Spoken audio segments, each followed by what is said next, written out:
Thanks for joining us today for this public webinar about several projects that the U.S. National Science Foundation supports that monitor and predict the future of our oceans. So my name is Lindsay Martin. I'm an ocean policy specialist at NSF, and I'll be introducing this event today on behalf of NSF's Division of Ocean Sciences, and I'll also be moderating any questions that you have. While you're here, you'll be muted and your video is off. And you can use the Q&A function on the bottom to submit questions. So, a little bit of background on, how NSF monitors and studies the oceans. So while the Division of Ocean Sciences was, sorry, my dog's a little happy. Go lay down. So the Division of Ocean Sciences was officially created in 1975. NSF has been a leader in basic ocean sciences since it was first established in 1950. Now, 4 of NSF's first 100 awards were actually related to ocean science. These early programs included monitoring carbon dioxide levels and radioactivity in seawater and studying Arctic oceanography and sea ice. Both of these subjects are studies that provide really important baseline information to our changing climate. So NSF has been this leader in basic ocean science since it was established for the past 71 years. And we've supported and funded cutting-edge ocean science technology that drives fundamental research and innovation that helps make new discoveries about our oceans every day. In addition, NSF has provided important ocean science resources like the academic research fleet of ships and submarine vehicles that are part of the National Deep Submergence Facility. This year, we are celebrating the start of the UN Decade of Ocean Science for Sustainable Development. The UN Ocean Decade was established to recognize this opportunity to reverse the decline in ocean health that we see today, while continuing to rely on the ocean for our ever-increasing needs, particularly as the climate is changing. The Ocean Decade has endorsed 5 NSF efforts as official Ocean Decade actions. So we have the Navigating the New Arctic program, which brings together research across social, natural, environmental, computing, and engineering sciences to inform our understanding of Arctic change and its both local and global impacts. And this really creates new directions in Arctic science and technology, which in turn strengthen everybody's economy, security, and resilience within this really important region. We also have the International Ocean Discovery Program, which is an international marine research collaboration that explores Earth's geological and environmental history using ocean-going research vessels that collect sub-seafloor sediments and other environmental samples. The third is the Coastlines and People program, which supports these multi-institutional hubs where these diverse, innovative projects that focus on critically important coastlines are fostered alongside local relevant stakeholders. Now, one of the themes of the UN Ocean Decade is a predicted ocean. And 2 of the endorsed programs play a really major role in monitoring our oceans and predicting their future. And those are 2 of them we're going to be hearing about today. The first is GeoTraces, which is an international program collecting data on trace elements in the oceans. Now, trace elements are rare chemicals that play very important roles as essential nutrients. They act as tracers of processes now and in the past, and they affect organisms as toxic contaminants. The second one we'll be hearing about is the Global Ocean Biogeochemistry Array, or GOBGC, which is contributing 500 robotic floats that collect chemistry and biology data from the ocean surface to up to a mile deep. And this really allows us to transform how we observe the ocean, predict the global effects of climate change, and understand ocean biogeochemical cycles, carbon uptake, acidification, deoxygenation, and ecosystem health. It's a lot of subjects that we can cover with just one observation point. We'll also be hearing about 2 other pieces of infrastructure that we use to research the ocean. The Ocean Observatories Initiative, or OOI, is an ocean-spanning network of surface and deep ocean sensors that help us to gather essential information. We'll also hear about the National Deep Submergence Facility. This is a collection of submarine vehicles, including the famous Alvin, that allow us to explore and study some of the deepest parts of the ocean. So to start our program today, let me introduce Dr. Phoebe Lamb, who will tell us about the GeoTraces program. Dr. Lamb is an associate professor of ocean sciences at the University of California, Santa Cruz, where she studies the biological and chemical cycling of elements in the ocean. Prior to that, she was on the scientific staff of the Woods Hole Oceanographic Institution and was educated at UC Berkeley, Princeton, and MIT. She was a member and then co-chair of the International GeoTraces Scientific Steering Committee from 2012 to 2020, and she continues to be active in the US and international GeoTraces activities. She co-led the 2018 GeoTraces expedition from Alaska to Tahiti and will co-lead a second expedition in 2023 to the Amundsen Sea near Antarctica to study the impacts of melting glaciers on the chemistry of the ocean. So Dr. Lamb, whenever you're ready, go right ahead. Thanks very much. Let me share my screen.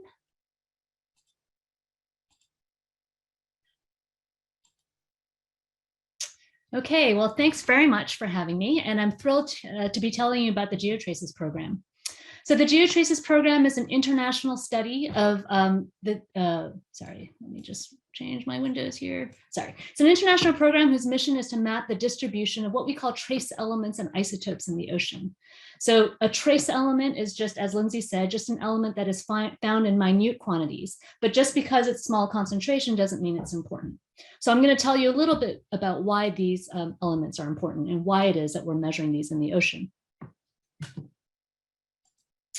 So the first category of elements that we study would be called the nutrient elements. If you look at the back of your vitamin bottle, you'll see some of these elements listed in the back of your vitamin bottle. So these are elements such as iron, zinc, and manganese that are essential for all life, including our lives, which is why it's in our vitamin bottles. So we want to understand why the distribution of these elements in the ocean, where they come from, and how fast they're getting there, and how fast they're being taken away. Another class of elements that we study in the GeoTraces program are toxins. You probably have heard of mercury in the ocean or lead in the ocean. Both of these are neurotoxins. They come from, as a result, sometimes of human activities, sometimes of natural activities, and these affect both the food webs and have consequences for human health. A third category of elements are what I'm calling here the indicator elements. They may not be elements that you're as familiar with. Here I've listed three: beryllium, radium, and thorium. But they're elements that we use that tell us the rates of things. So whereas we can map out the concentrations of those nutrients and those toxin elements that we care about, we really want to know how fast it is that they're getting there. And these indicator elements can help us figure those out and quantify those rates. Other indicator elements that I haven't listed here include iron isotopes or other elements and radioisotopes. These give us very important fingerprint information about what biological processes might have affected the elements we do care about, the nutrients and the toxins, as well as what chemical processes or physical processes might have processed them. And they tell us where they might have come from. The power of GeoTraces is the fact that we measure all three categories of these elements on every single sample, on every single cruise, from the surface all the way to the deep ocean. And the idea is that measuring the total, all of these elements, it gives us information that is much greater than the sum of the parts. For example, we do care about the nutrient and the toxic elements, but we can't predict the future ocean unless we know the rates at which these elements are being transported and transformed within the ocean. And that's what the indicator elements are for. By combining all three categories of elements together, we truly get a much deeper and richer understanding of the chemistry in the ocean and the biological and physical consequences for the future. What I'm showing you here is a satellite image of mineral dust that is blowing off of the Sahara into the North Atlantic Ocean. Even though this is not what the exact dust event I'm going to tell you about, there is a lot of scientists think that increased dust events in the past, especially to the Southern Ocean, profoundly affected the biology of the Southern Ocean and increased the phytoplankton's growth rates that were living there. And that had profound effects on climate. And so since we know that this has had a profound effect on climate in the past, we're pretty sure that this is going to have an effect on climate in the future. And so this is one of the reasons why we're so interested in understanding the distribution and the rates and the delivery of these trace elements to the ocean, because they can have such profound effects on the climate. So iron, for example, that I just mentioned, that is brought together by mineral dust, by understanding the distributions from our geotraces measurements and by understanding the rates using these indicator elements, we are then able to incorporate these into global climate models in order to understand how the ocean and then therefore the planet will respond to changing climate. But iron is hard to measure. Trace elements are hard to measure. The reason that they're hard to measure is they're in really small quantities. So imagine the amount of metal in a paperclip. Now imagine dissolving that paperclip into 30 Olympic-sized swimming pools. That's the concentration of iron we're trying to measure. So it's very small. And then some of the other elements that we measure are in even smaller quantities. Now imagine trying to measure that amount of iron from a somewhat rusty ship. All of our ships are made out of metal. The seawater is a harsh environment and does make basically all of our ships rust. And we're always fighting that. And so how are we going to measure these really minute quantities of elements from these platforms? Well, it means that we trace metal chemists have to be much more careful than even your typical oceanographer who already goes through heroic efforts to sample from the ocean. The way we do that is by having specialized equipment. So we've modified our sampling equipment to minimize the amount of minimize the amount of metal that is in the sampling equipment. We use cables that are made out of non-metallic materials instead of the standard steel wires. Once we collect our samples and bring them aboard, we run around and we put shower caps on the tops of the bottles. So each of these is a bottle holding about 10 liters of seawater, and we've covered them with shower caps to protect them from contamination that could be coming, say, from the soot of our smokestack of the ship.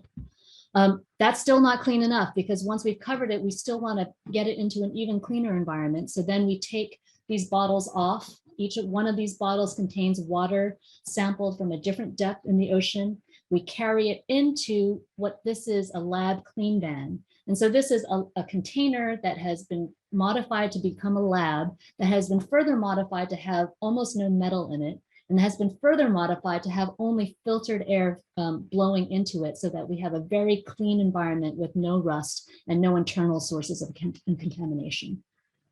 Once we bring the sample bottles in, then we can rack them up, and then we have our very hardworking super techs that can patiently sample this water into hundreds and hundreds of sample bottles. Here they are sampling just into a couple here. Because these sample bottles will be distributed to dozens of PIs and scientists and graduate students and postdocs who will make these measurements of all of these different indicator, nutrient, and toxin elements that we measure on geotraces. Once we get the samples, we bring them, there are other ways of collecting the samples that we need. I won't show you them all, but I'll show you a couple. Here we have these in situ pumps, again on non-metallic wire that filter thousands of liters of water. We collect particles onto filters and then bring them in and analyze the chemical composition. These cartridges filter some of those indicator elements and grab them out of seawater, including radium. This is an example of aerosol sampling devices that we show, that we mount on the bow of the ship.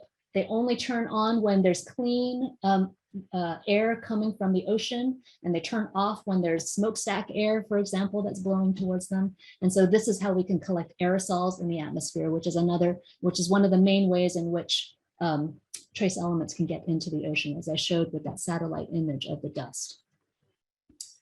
Once we have our samples, which we've painstakingly collected very cleanly, we bring them into our clean labs. So we construct clean labs on the ship.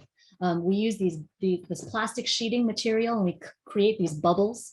We put air filters in so that, again, we're only pumping in clean filtered air. And then we have this now nice clean environment within a dirty ship in which we can process our samples. So once we've built these bubbles, then we can process our samples and feel quite confident that we won't be contaminating them with any of the rust that's prevalent on the ship. Some scientists analyze their samples at sea. Other scientists bring their samples back home and analyze them in the lab because their instruments can't go to sea. Regardless of how scientists measure their samples, we take great efforts to make sure that everyone can get the same number. And we do extensive what we call intercalibration exercises. And so we have scientists, this is an example of a mercury intercalibration exercise in which scientists from around the world brought their instruments to one lab, set them up side by side, collected the same water, and then tried to analyze it and get the same number. And if you get the same number, then great. Then we feel confident that no matter who's making those measurements, we're going to get the right and comparable number, accurate number. If the answer isn't right, then we help each other. We help each other get the right number, because one of the really important tenets of GeoTraces is we're trying to build capacity so that more people around the world can make these measurements, so that we can continue doing this and understanding how the ocean works.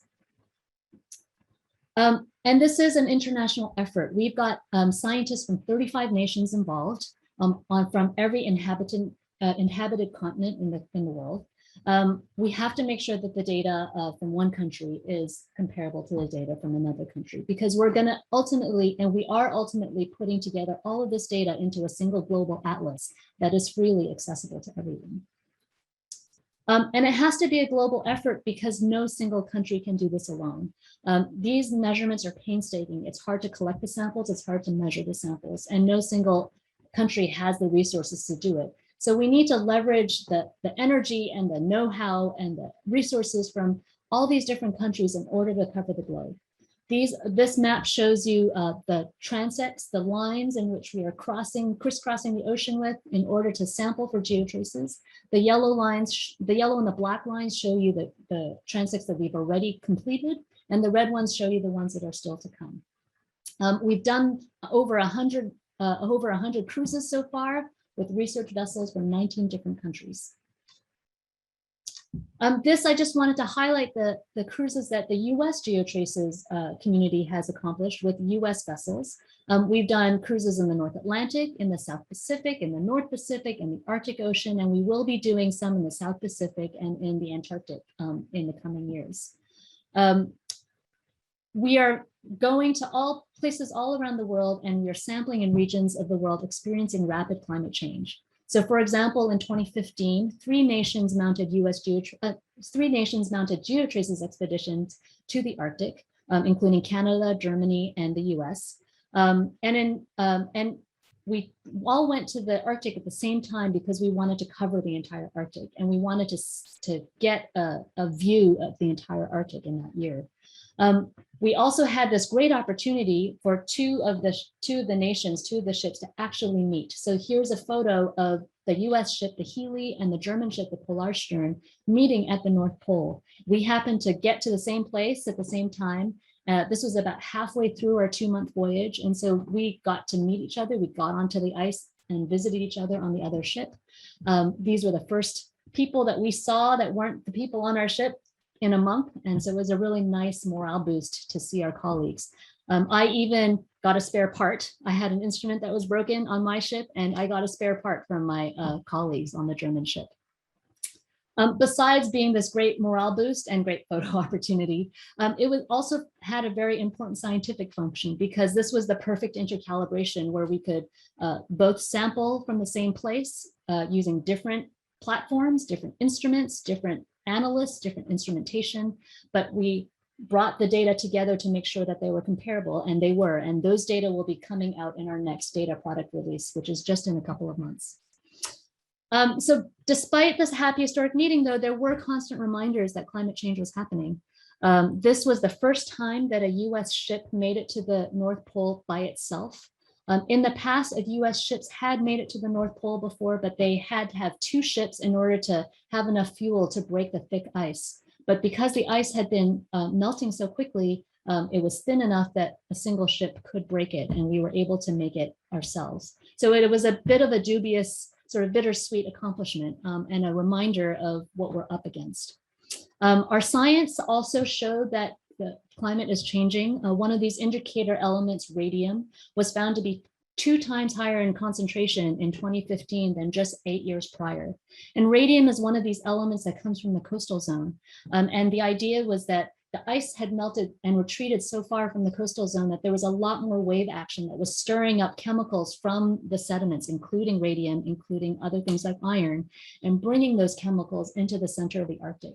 So we had evidence, direct evidence, that not only was the ice melting, but it was affecting the physics, that was affecting the chemistry, that was likely going to affect the biology. In a few years, we'll be going down to Antarctica. We'll be studying the impact of melting glaciers. Now, glaciers are slightly different than sea ice because they're formed on land, and therefore when they melt, they affect sea level rise. But they also affect, like in the Arctic, they affect the chemistry and the biology of the ocean. And so we'll be going in 2023 to look at those impacts. So one of the hallmarks of GeoTraces is that we're putting together all of this data into a single atlas and a single data product and making it available to the world. Anyone can go and explore this data, create these beautiful distributions, pick elements that they care about, places that they care about, look at the data, teach it, learn from it, and then share it with their colleagues. And so what we want is for people around the world to use our data and to put it into their models and be able to better predict how the ocean is going to react to climate change in the future. So GeoTraces is an international program. We're building capacity to continue making these measurements. We're measuring all of our nutrient, our toxin, our indicator elements. These are helping us understand the key biological and chemical processes in the ocean that will help us understand and predict the ocean and our planet to come. So thanks very much. Thank you very much, Dr. Lamb. If anybody has any questions, feel free to submit them into the box. If not, we'll move on. But if you do have a question, feel free to put it in there and we can always type our responses. Good, got a question.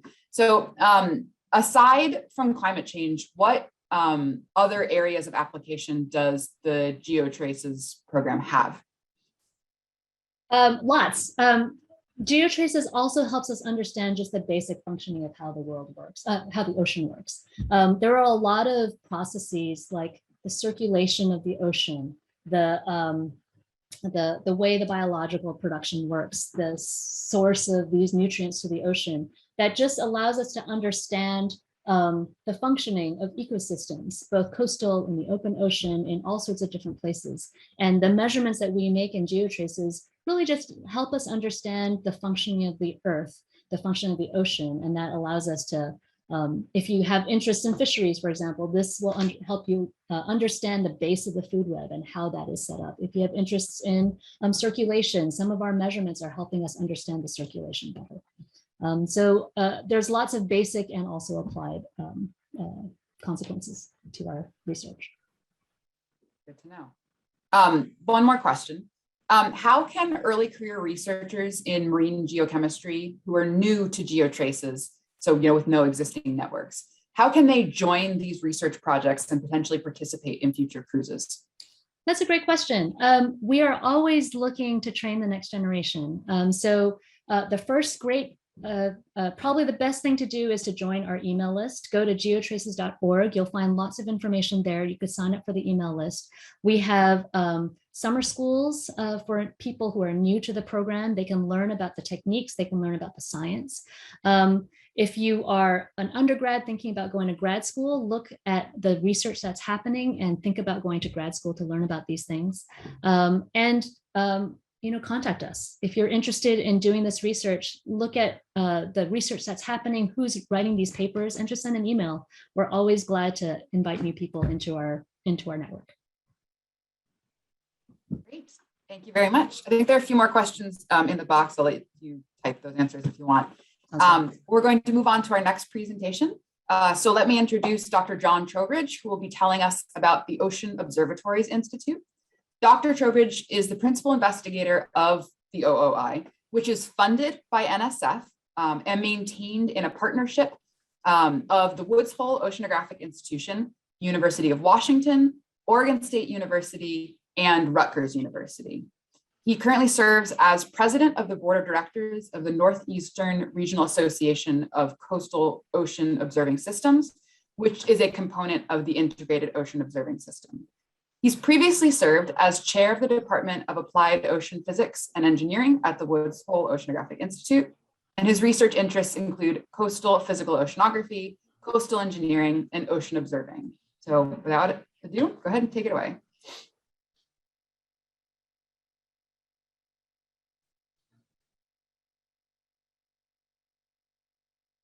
All right, thank you very much. My name is John Trowbridge. As was said, I'm the lead PI for the Ocean Observatories Initiative. Our tagline is sustained data for a changing ocean. And I'm presenting on behalf of the OIPI team who are listed here. Next slide, please. I'll talk a little bit about the OI vision, then I'll describe the research arrays that we maintain and a few scientific results. And then I'll end with a little bit about resources. Next slide, please. All right, the OI vision is real-time data from more than 800 instruments to enable research and education in earth and ocean sciences. There are 6 interdisciplinary science themes that have recently been articulated in an updated science plan that was released late last year. We have marine arrays at 3 scales: global, regional, and coastal. All of these are united by a common cyber infrastructure that ingests data from all of the sensors, processes it, quality controls it, and serves it in near real time to anyone with an internet connection. The envisioned lifetime is 25 years. This program is sponsored by the National Science Foundation, and it's operated and managed by a partnership of Woods Hole Oceanographic Institution, University of Washington, Oregon State University, and Rutgers University. You can see on the right the arrays that are maintained by the Ocean Observatories Initiative. Starting in the Pacific, we have Station Papa in the Northeast Pacific, the Regional Cabled Array, and the Coastal Endurance Array off Oregon and Washington. Off Greenland, we have the Erminger Sea Array. Off New England, we have the Coastal Pioneer Array. And then in the Southern Hemisphere, we have the Global Southern Ocean Array and the Global Argentine Basin Array. The 2 Southern Hemisphere sites have been discontinued, but we continue to serve data. All of these sites were selected by more than a decade of planning, community-wide, by the oceanographic and earth science communities to address the most pressing scientific questions. Next slide, please. The Regional Cabled Array is shown in this diagram. There's a cable that extends out from the coast at Pacific City, Oregon, and there are 2 branches. One goes straight west to axial seamount, which is volcanically very productive. And the other branch goes out over the slope and then back up onto the shelf where it supports the endurance array.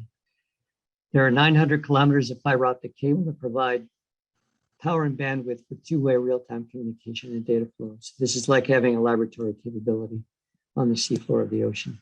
There are more than 150 core instruments, and then there are also multiple instruments that PIs external to the program have added. So that's a capability that's offered. Some important scientific advancements were observation of the 2015 eruption of axial seamount, a very nice paper on the tidal triggering of earthquakes based on data from this array, some observations of methane seeps, and some remote observations of marine mammals based on acoustics, which are particularly important for COVID during this quiet ocean phase. One exciting thing to me is that there's actually an eruption predicted on the basis of the seafloor observations at Axial around 2023. And in my understanding, this is perhaps the only place in the world ocean where an eruption can actually be predicted on human timescales. This array enables research in fundamental geophysics. There are unique ecosystems at the seafloor that are observed with this system, and it also informs tsunami hazards. And this is operated by the University of Washington. My co-PI, Deb Kelly, leads this. Next slide, please. The Global Erminger Sea Array is motivated by important processes impacting climate. You can see in the cartoon on the upper left, the thermohaline circulation. The Erminger Sea is one of only a few sites worldwide where there's deep water formation.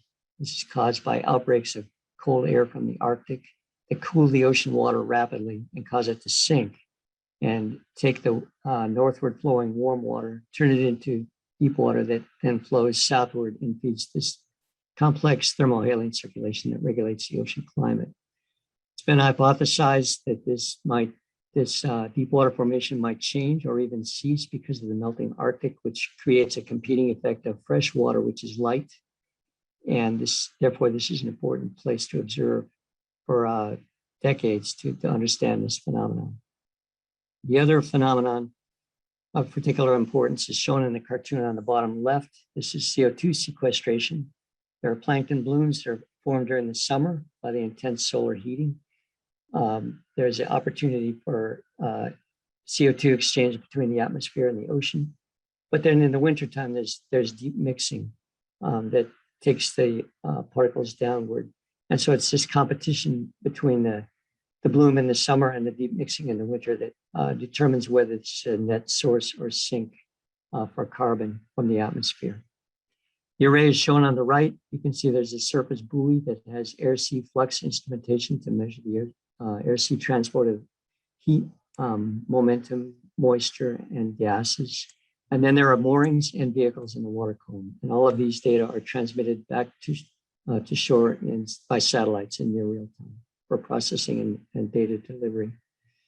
Some firsts here, the first year-long measurements of deep water formation at this site. It's very difficult to maintain a buoy at these high latitudes, primarily because of icing, but also because of the strong forcing. First year-long measurements of air-sea heat exchange and the biological carbon pump, which will inform future research. And as I said, this site impacts fundamental climate science with strong societal impacts. And this is operated by Woods Hole Oceanographic, and the leader is Al Hooten. Next slide, please. Global Station Papa is in the Northeast Pacific. It's a site with high nutrient, low chlorophyll. It's vulnerable to acidification, deoxygenation, and marine heat waves. There's a very productive fishery there. It's impacted by a number of processes, including the Pacific Decadal Oscillation. One interesting thing about this site is that the low eddy variance permits approximately one-dimensional balances that enable process studies. And this has been the site of process studies, in particular, including a NASA program called Exports. Next slide, please. The Coastal Pioneer Array is off New England, and the left image shows satellite chlorophyll. And you can see the contrast between the very highly productive shelf in green and the lower productivity in the deep ocean in blue. The Pioneer Array is that square black box right at the boundary between the two at the shelf edge. And an important question at this site is how mass and momentum and heat and nutrients are carried between the deep ocean and the shelf. The nutrients in particular feed one of the most productive fishing grounds in the world. And you can see some of the eddies and filaments that accomplish that transport in the image on the left in the chlorophyll. And the array, which is shown in the upper right, is designed to capture that complex spatial and temporal structure. There are two lines of moorings that extend across the outer shelf and the upper slope.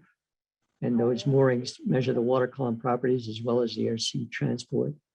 And there are also vehicles that transit the region to fill in the information between the fixed moorings. This array has resulted in two newly discovered physical mechanisms for shelf-ocean exchange that could only have been obtained by the combination of satellite imagery plus the in situ data the OOI provides. One surprising outcome has been the dominant and rapidly evolving role of the Gulf Stream. The Gulf Stream generates rings that that penetrate northward and impact this region. They sweep warm, salty water laden with nutrients up onto the shelf. And this is a new feature. It's just been changing in the last decade. It happens in other places, but it hasn't happened in this place until the last few decades. So this is a rapidly evolving system. The Gulf Stream water up onto the shelf has big impacts on ecosystems, fisheries, and also because of the air-sea temperature difference on hurricane and storm intensities. The Pioneer Array was envisioned as a movable array.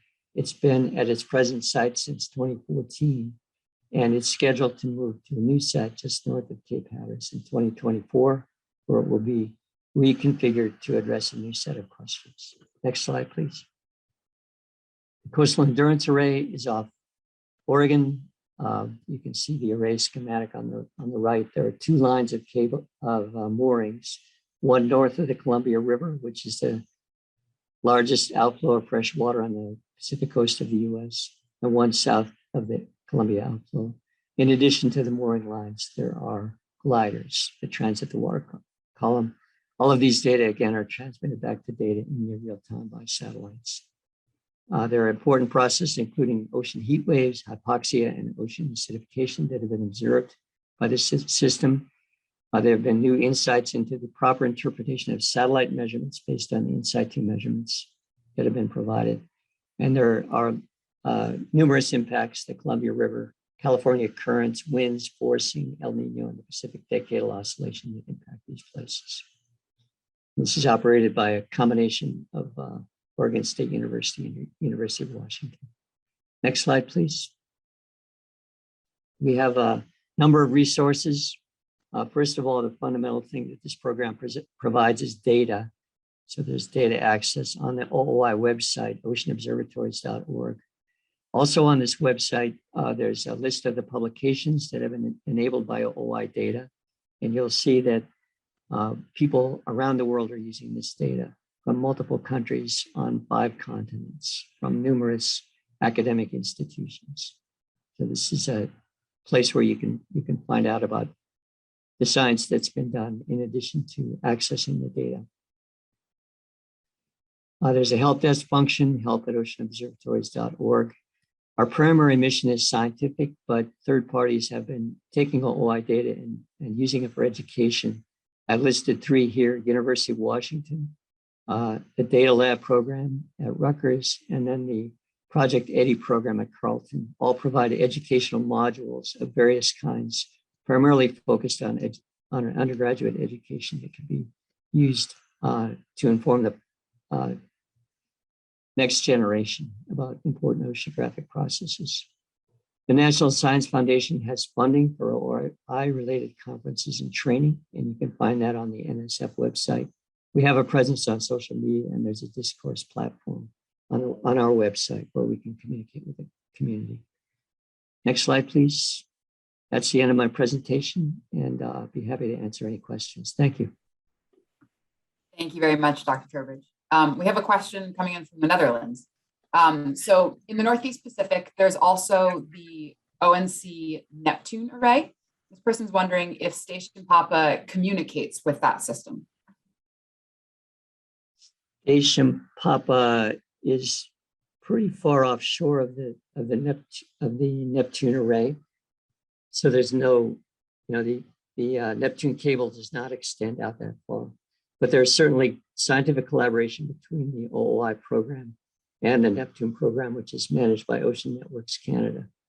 And I serve actually on the advisory board for the Neptune program. And we share best practices, we learn from them.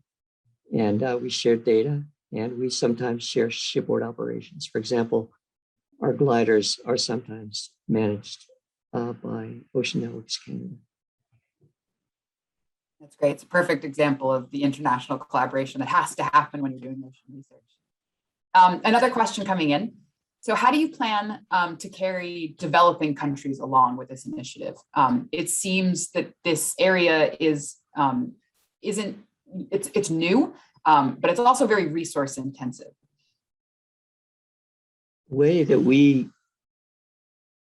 One way that we carry developing countries along is by providing data to everyone who has an internet connection worldwide. And so people from any country can pick up our data and use it for whatever purpose, for teaching, for research. And I think that's the most fundamental way that we would bring developing countries along. The educational modules that I mentioned presumably would also be of use in developing countries. As was mentioned in the question, the infrastructure itself is very expensive. It's expensive to purchase, and it's expensive to operate. The ocean is a very harsh environment, particularly in some of these extreme sites that we're trying to operate, top of a volcano, year-round presence off Greenland and so on. So I would say that the contribution that's being made here is maintaining the infrastructure in those sites and serving the data for everyone to use for either research or education. Thank you very much for that answer. Yeah, it really highlights the need and importance of open data sharing, especially in ocean science.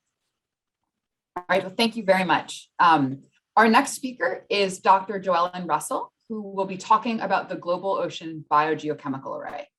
Dr. Russell is the Thomas R. Brown Distinguished Chair of Integrative Science and professor at the University of Arizona in the Department of Geosciences. Her research uses global climate and Earth system models to simulate the climate and carbon cycle of the past, present, and future.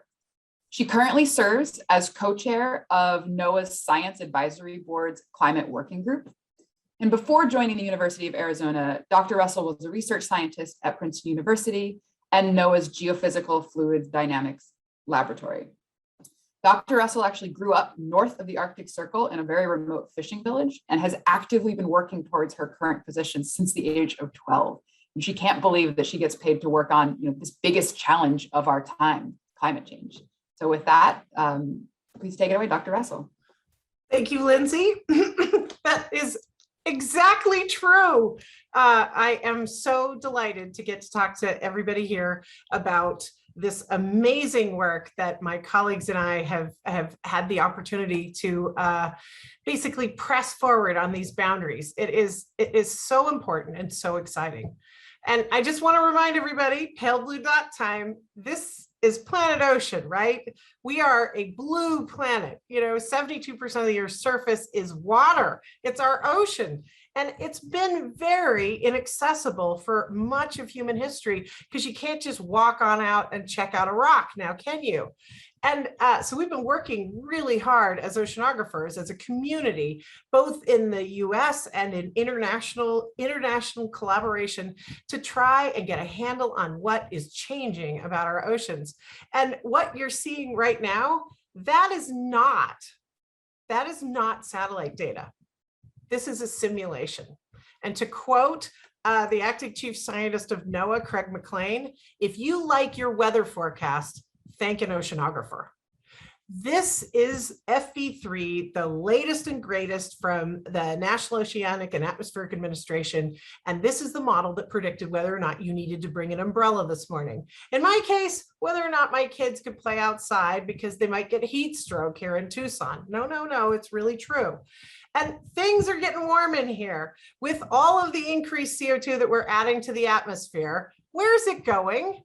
And how long is it going to hang out in the atmosphere? And how hot are we going to be? And can we predict this well enough to know what's going to happen next and make wise decisions as citizens of the world, right? This is, okay, here's our global atmospheric temperatures. But I know most of you have got to be oceanographers, right? So I'm going to show you how much of that heat is going into the ocean. It's 93% of that excess energy that's not getting back out of our planet's atmosphere. That 93% of that is going into our ocean. That tiny pink line here along the bottom, that's the warming in the atmosphere. The warming in the ocean is even bigger, 93% of that right here. And so many things are changing. And so there's this UN Decade of the Ocean, Science for Sustainable Development, that basically the whole world is participating in to try and get a handle on the changes and try and work together towards a healthy, sustainable ocean. It's so important. There are so many different things. And let me tell you how the Global Biogeochemical Array of floats is helping with this. Those floats are on the front line of how we predict and monitor our ocean. It's so important. Okay, I'm going to take one tiny little minute about why we need to know how much carbon is in the ocean and how it's changing. Actually, nationally, just because I'm, here's a US audience as well as an international audience, it's actually the law. The Supreme Court ruled in 2007 that the Clean Air Act does in fact require the United States, the EPA, on behalf of the United States, to regulate carbon dioxide as a pollutant. It's the law. Okay, majority decision. Woot, woot. And actually, they only cited one brief in their ruling, and it was the brief written by the scientists. And I have to confess, I'm one of the 13. Tag. And in addition, we have a global agreement on what we should be doing about all that carbon dioxide, which is amazing. Hello, Paris Agreement. But what's actually happening and what we can do about it will depend on where things are going. So about 46% hangs out in the atmosphere of everything we burn, and about 23%, so 1 out of 4 carbon molecules that comes out of your tailpipe anytime you drive your car goes into the ocean within a year. 1 out of 4. 1 out of 8 goes in around Antarctica. I know, wild, right? 1 out of 4. So what we need to do is reduce the uncertainty in how much carbon is going into the ocean, when, and by what process. So important. Okay, and here's something that's also a little bit worrying me, is that we need to verify too the effectiveness of any ocean-based carbon dioxide removal. We got a lot of people saying a lot of things about how much ocean carbon could be, how much the ocean could do, and sure, there won't be any side effects and it'll stay in there. I want proof. I would like evidence, right? Being a scientist, woot woot. It's important. It's going on right now. So ocean carbon uptake is the challenge for oceanographers of our age. This we must know. We must know it's important to every single person, all 7+ billion of us on planet Earth, what happens next.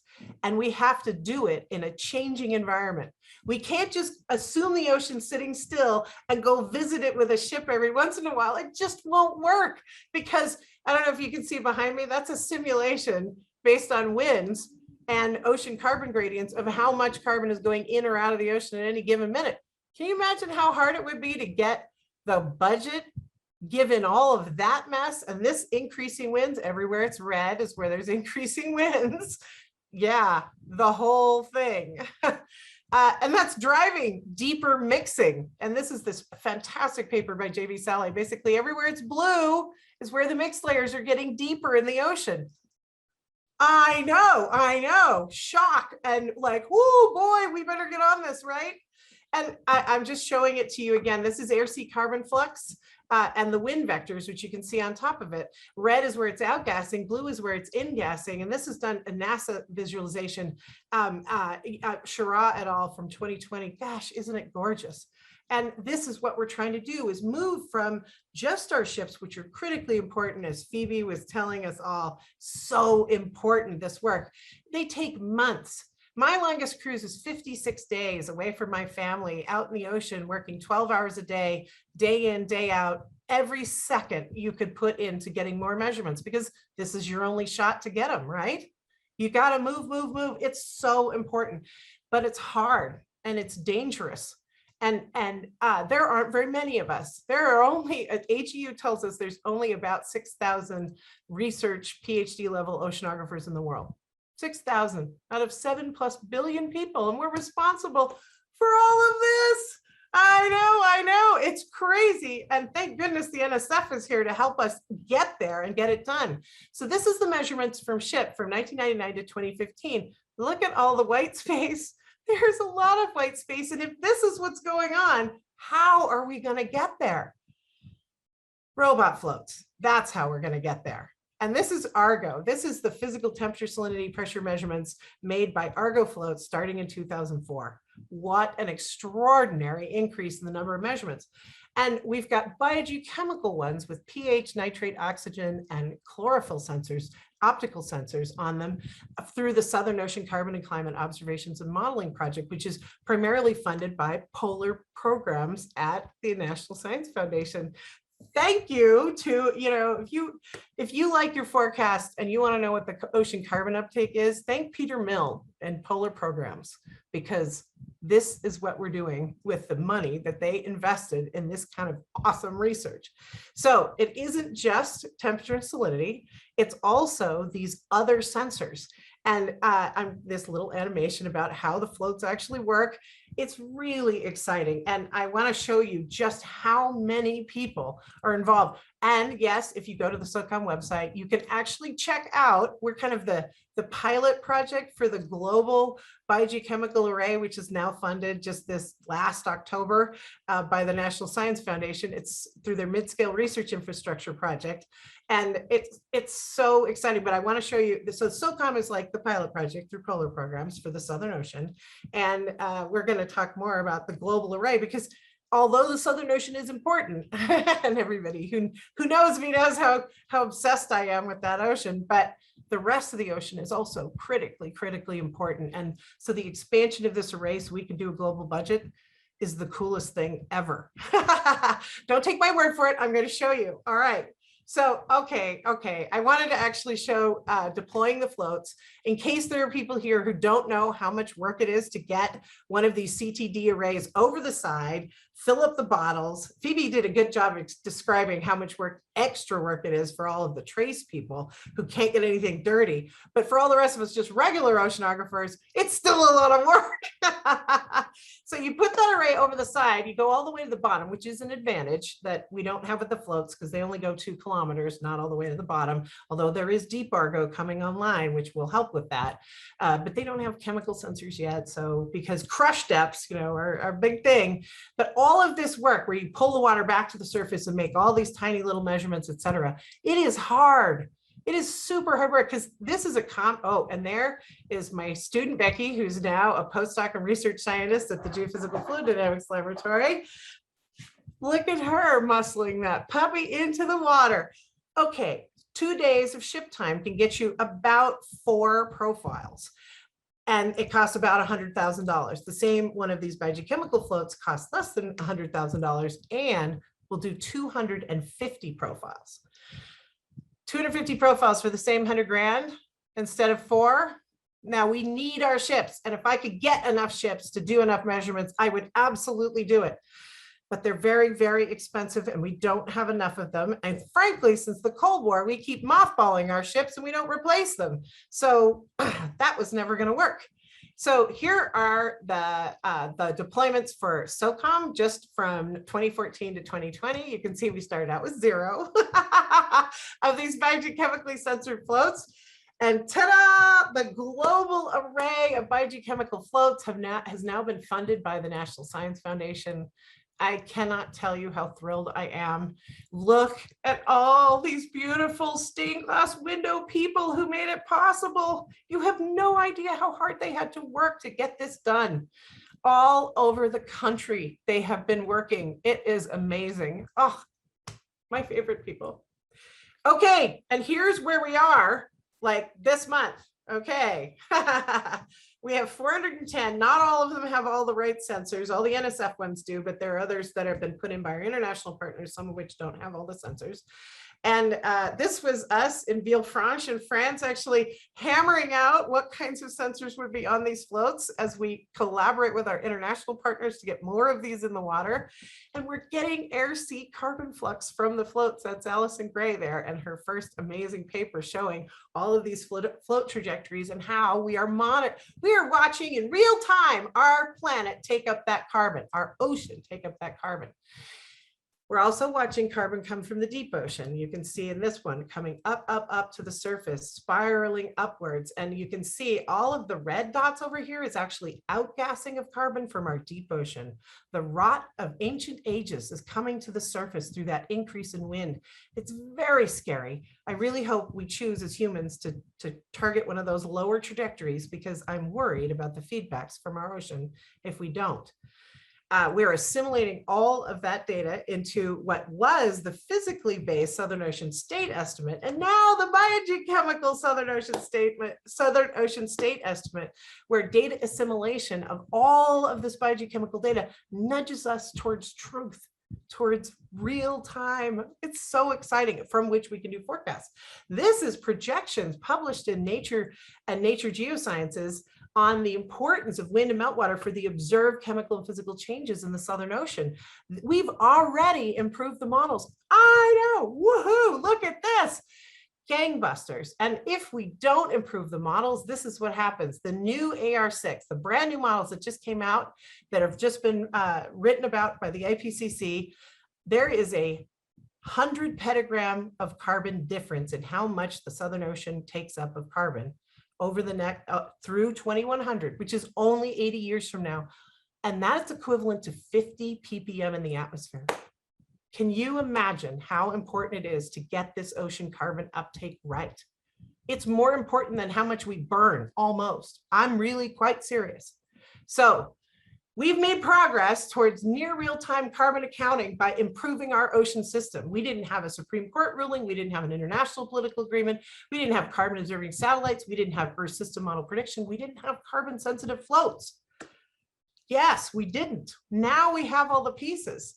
This is where we are headed, is this vision of watching, seeing, discovering what the breathing of our ocean and how it is helping or hindering us.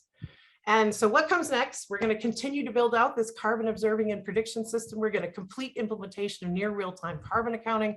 We're going to publish the top 10 economies' monthly carbon impact and save the planet, or at least the humans. That's what we're going to do. So thank you for watching, and I appreciate your time. Thank you so much, Dr. Russell. Does anybody have any questions for Dr. Russell? I'll just say I really appreciate your enthusiasm. You've been working at this for so long, and it's absolutely amazing to see you so excited about something that is huge for both your discipline and, you know, the world in general. We're changing the world. What was invisible to most of our 7 billion is now put on the float, pops its head above the water, relays its data by Iridium satellite, and is put on the global telecommunication system like that.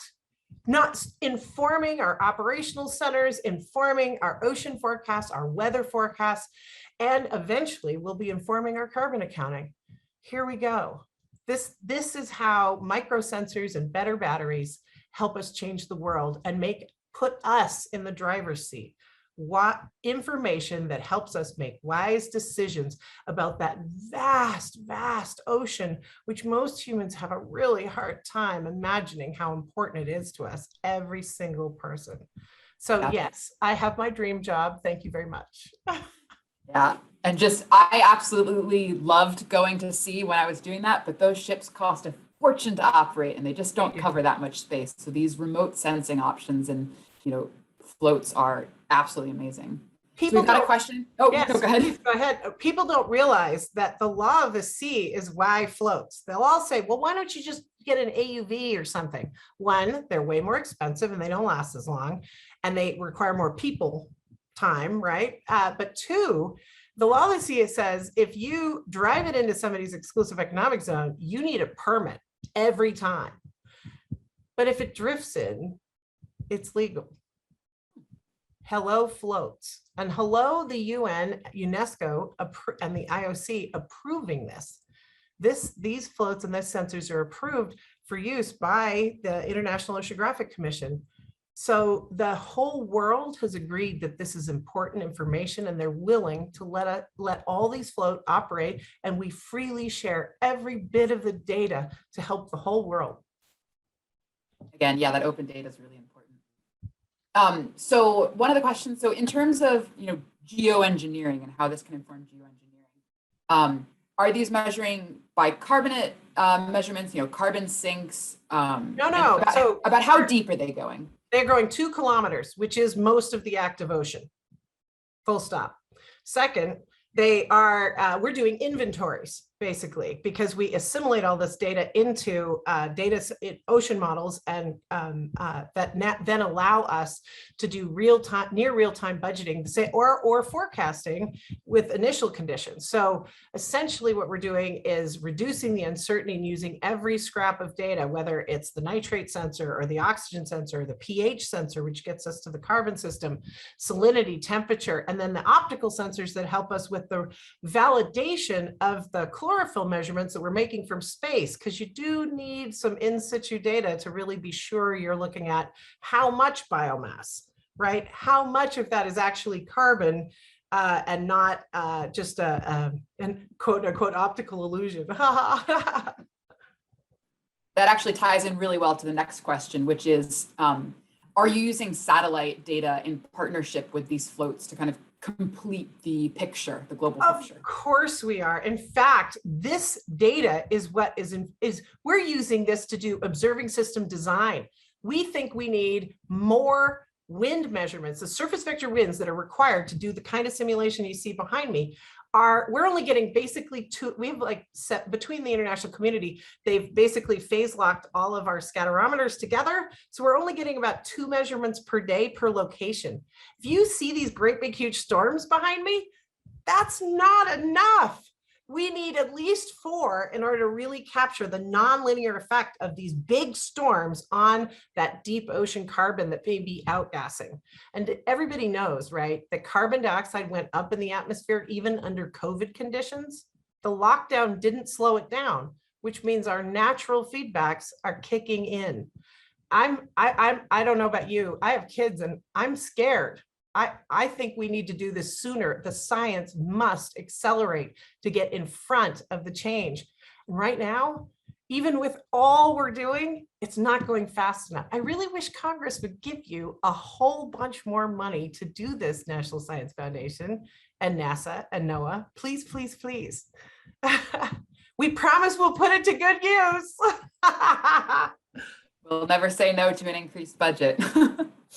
Well, thank you so much for sharing that. It's fascinating to learn about the floats. Thrilled to be here, and thank you guys for all your hard work, especially through pandemic. You know, we were still deploying floats because the National Science Foundation didn't go to sleep. I'm so grateful, I can't tell you, because we would have had holes in our network without your help. Deeply appreciate it. We're happy to serve the scientific community. Yeah, so as Chris pointed out in the chat, thank you to all of you who are in Europe and Asia who are still with us. It is very late there, we understand that. That being said, let me introduce our final speaker for today, Dr. Chris Parsons, who's going to be telling us about the National Deep Submergence Facility. Dr. Parsons has been involved in marine mammal and marine conservation research for over 2 decades, as well as being involved in projects on every continent, including Antarctica. He's currently a AAAS Science and Technology Policy Fellow working in NSF's Division of Ocean Sciences. He was originally an associate professor at George Mason University here in the States, as well as their director for the undergraduate environmental science program. His claim to fame is that science fiction writer Douglas Adams gave Chris his old typewriter on which the author wrote Hitchhiker's Guide to the Galaxy. So without further ado, go ahead, Chris. Can you see my screen okay? Yep, you're good to go. Okay, great. So Joellen was talking about going down to depths of 2 kilometers. So I'm going to take you even deeper. I'm going to talk about some of the deep sea research that NSF funds through the National Deep Submergence Facility. So as Joellen mentioned, the oceans cover 71% of the Earth's surface. But the ocean actually houses 99% of the world's biosphere, the area in which living organisms are found, which us marine biologists and oceanographers know how important the oceans are. But most of this biosphere is actually a deep ocean environment where it's pitch black, the temperatures are just above freezing, and also subject to crushing pressures. To give you an idea, at the bottom of the Mariana Trench, the pressure is 16,000 pounds per square inch compared to 14.7 in the average home. So absolutely crushing pressures. It's the equivalent of an elephant walking over you if that elephant is wearing stilettos. The ocean has an average depth of approximately 3.7 kilometers or 2.3 miles, or 347 school bus lengths. So you need special equipment to visit the vast majority of the ocean, which is why less than 5% of the seabed has been explored and mapped in detail. So the National Deep Submergence Facility, or NDSF, is funded primarily by the National Science Foundation, along with the Office of Naval Research and NOAA, National Oceanic and Atmospheric Administration, in order to allow us to research these deep ocean areas. It provides essential equipment for reaching the deep ocean that it makes available to scientists in the US, enabling important science to be conducted. Probably the most famous part of the NDSF is the submersible Alvin. So Alvin's capable of diving to depths of 4.5 kilometers or just under 3 miles, able to explore 60% of the sea floor. The Alvin is crewed by 3 people and allows scientists to gain this unique face-to-face, first-hand knowledge of what the deep sea environment looks like. Here's one of the pilots of the Alvin. In fact, Cindy Van Dover is the first female Alvin pilot. And recently we had Dr. Dawn Wright, the first female African-American Alvin crew member. So scientists can go down in Alvin and actually get to see the ocean depths face to face. Alvin's currently undergoing an upgrade which will allow it to be able to dive down to 4 miles, allowing it to explore 98% of the sea floor. Now, you may have famously seen Alvin exploring this famous ship, the Titanic. So Alvin went down to 2.37 miles and took some of that amazing footage of the Titanic actually in the ocean water, which features prominently in the movie. They also used this mission to the Titanic to test a remotely operated vehicle or ROV prototype that they called Jason Jr. that was attached to Alvin and allowed them to actually explore inside the Titanic, taking amazing photos, which you see in the movie, of the great staircase, of bedrooms in the ship, getting into places that would be too small or too risky for Alvin to try to attempt to look at. As a result of using Jason Jr. as a prototype, they developed a new type of remotely operated vehicle, Jason. And then eventually in 2002, after Jason was retired, Jason 2 was launched. So Jason 2 is still operating at the moment, and it collects amazing underwater footage, video footage. Medea acts as a shock observer for Jason. So Medea is attached to the support ship, and then Jason is attached to Medea. So this allows that if it's rough, stormy weather at the surface, Medea acts as a stabilizer or as a buffer so that Jason isn't dragged around the ocean seabed by the movement of the ship above. It also has camera equipment, which allows it to video Jason as Jason goes off into the ocean depths. So together, Medea and Jason can go down to a depth of 6.5 meters. And it has a 10-kilometer or 6-mile cable, allowing it to explore these great ocean depths from the comfort of the Jason's control room. So instead of being in a cramped submarine, you can be sat in the nice, warm, cozy control room, observing what Jason is videoing while, as you can see here, someone's having their lunch and a cup of coffee. In addition, Jason has manipulator arms, which allows it to collect geological and biological samples from the deep ocean and then bring them back to the surface. Here's Jason collecting some samples from a deep sea hydrothermal vent that would be too dangerous for a submersible to approach, because those temperatures are about 400 degrees centigrade coming out from that hydrothermal vent. So a submarine passing into that would suffer some serious damage. So Jason can approach these dangerous areas. Finally, there's the autonomous underwater vehicle Sentry. So basically a programmable deep sea robot. We can put data in as where Sentry wants to go, where we want Sentry to go, and off it goes, videoing, collecting sonar data, and so on of the deep sea environment. It has magnetic sensors. It has a number of sonar systems, allowing it to map in detail the ocean bottom, and it can dive to about 6 kilometers.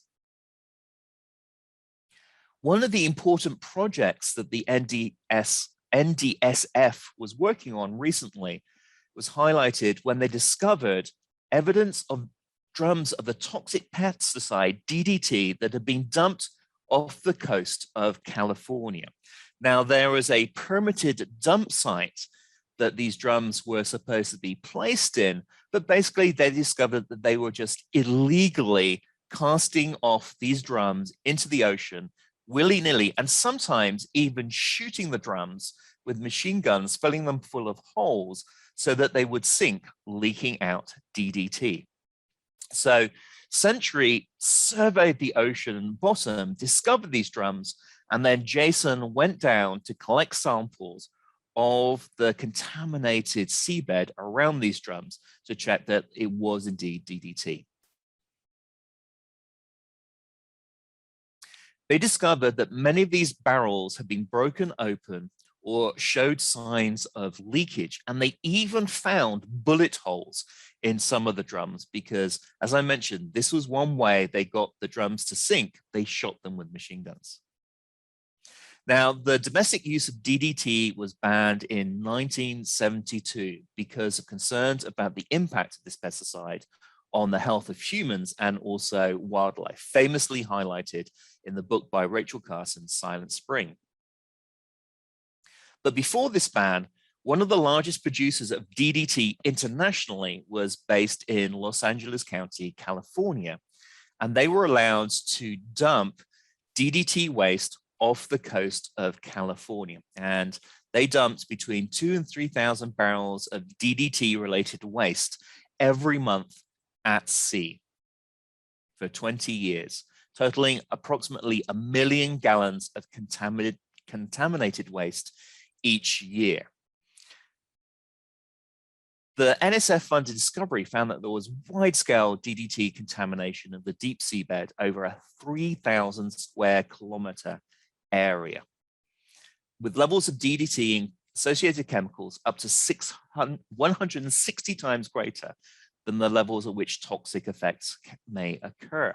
And they're seeing these toxic effects of DDT throughout wildlife off the Californian coast, in particularly in sea lions. Sea lions off the coast of California have been found with very high levels of DDT, and these studies by the NDSF have helped to highlight where this DDT is coming from. And this DDT has been impacting the immune systems of the sea lions. It also affects their reproductive system, so they are producing less offspring, but in particular, the immune system, the effects of DDT has is kind of like HIV/AIDS. It reduces the immune system, which makes these animals much more susceptible to getting diseases, which is why we've seen so many stranded sea lions off the coast of California. The researchers described the way these toxic materials were dumped off the Californian coast as inherently sloppy. And recently, there has been a congressional review of this DDT dumping, and the Californian government is trying to develop a plan in order to try and mitigate and remedy this contamination. The NDSF was also involved in investigating the impacts of the Deepwater Horizon oil spill. Funded by NSF's Rapid Response Research Program, Century and Alvin went down to investigate the impacts of the oil spill on deep sea ecosystems, in particular, the impacts that the oil was having on deep sea corals. The NDSF has also made other deep sea discoveries, famously discovering hydrothermal vents, these hot water outflows which have unique ecosystems around them in temperatures that scientists thought that life couldn't possibly exist. And they discovered these off of the coast of the Galapagos.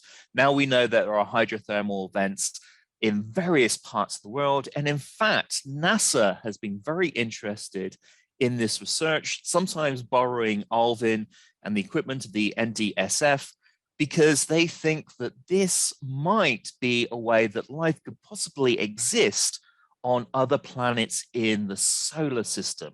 So looking at these hydrothermal vents give them ideas of what exobiology or biology on other planets could potentially look like. For example, the moons around Jupiter. And who knows what else the Alvin and Jason and Sentry might discover in the future. Maybe they'll discover the remains of some sort of underwater city off the coast of the Mediterranean. Who knows? But certainly the video footage and the sights and sounds of these deep sea explorers hopefully will encourage young viewers to pursue their own deep ocean adventures one day. Certainly, I know that I was very influenced by seeing video footage of Alvin and other submersibles when I was a kid to want to get involved in oceanography and marine biology, so that one day maybe I'll be able to go in a submersible myself and see these amazing deep ocean ecosystems as well. So for more information on the NDSF, you can go and visit their website, the Woods Hole Oceanographic Institute, and I'll just leave you with this video.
Thank you so much for sharing, Chris.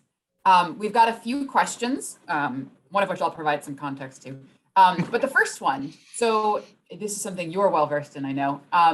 You're talking about the deep sea, and we see these these creatures portrayed in media and everything.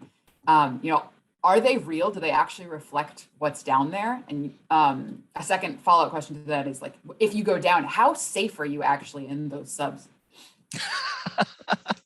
Well, let's start with the last question first. Actually, very, very safe, because these submarines are extensively tested.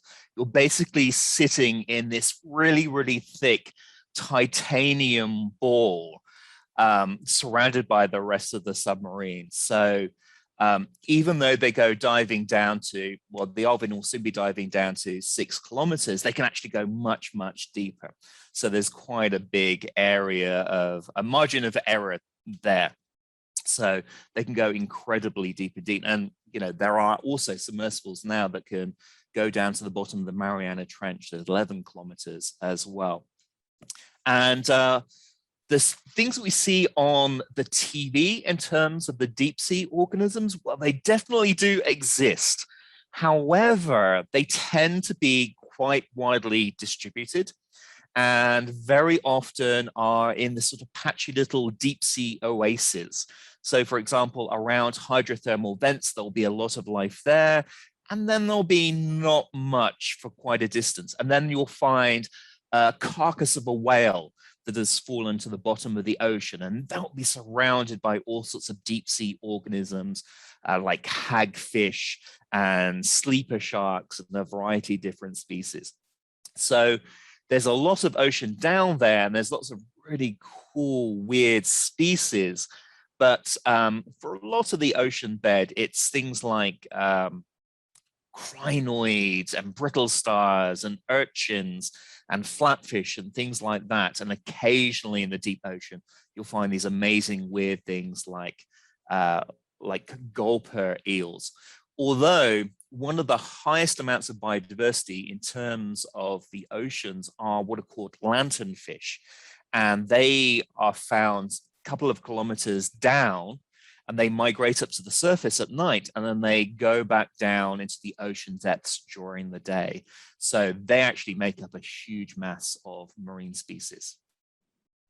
I actually did some research on them when I was still in school. Another question, so something I posted in the chat that I want to highlight, it's very relevant to what Dr. Parsons just talked about, is a recent example of what happens when things sometimes go wrong with submersibles. So Dr. Bob Ballard, who discovered the Titanic, founded the Ocean Exploration Trust. And one of their initiatives is the exploration vessel Nautilus, which goes out and does deep sea submersible sampling and live streams it on YouTube. And recently they have two submersibles unmanned, Hercules and Argo. Argo is the main submersible, and Hercules is a small one that kind of sits just above it that acts as a buffer. So, the ship is going up and down with waves. You don't want to jerk on the cable of a very expensive rover. So they have Hercules that sits on top.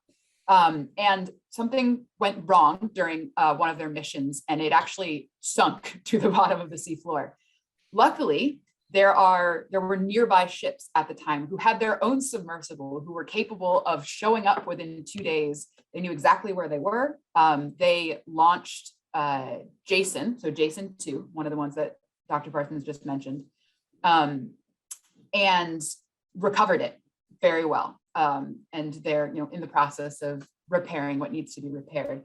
But it was this huge, very quickly established collaborative effort between NSF-funded vessels, WHOI, which is the Woods Hole Oceanographic Institute, NOAA, the National Deep Submergence Facility, and the Ocean Exploration Trust, among just a few of their partners, that all quickly came together to go offshore and rescue these really critical ROVs. So I posted a link to how that happened. But one of the questions that I was just looking back through is, so they rescued Hercules and Argo.